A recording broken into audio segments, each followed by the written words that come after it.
আলহামদুলিল্লাহ, আমি আমার গাছের মিয়াজাকি আম পাড়ছি। এবছর প্রথম হয়েছে।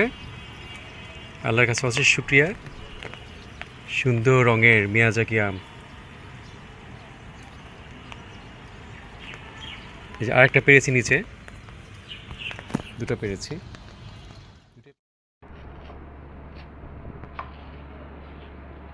দেখা যাক প্রথম। ওয়াও,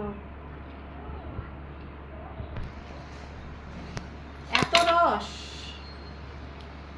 ওয়াও, আলহামদুলিল্লাহ। সাফা, দেখে যাও, দেখে যাও, দেখে যাও, তাড়াতাড়ি আস। বিশ্বের দেখো, সবচেয়ে দামি কাছে আমদের আসো। মধ্যে একটা। পাকা, এখন রস কিভাবে পড়তেছে দেখো। জাস্ট তাড়াতাড়ি আসো, এত ছোট করো না। তাড়াতাড়ি আসো। এই দেখো, এই যে দেখো। ওয়াও! দেখো, করো, কেমন দাও, খেতে কেমন?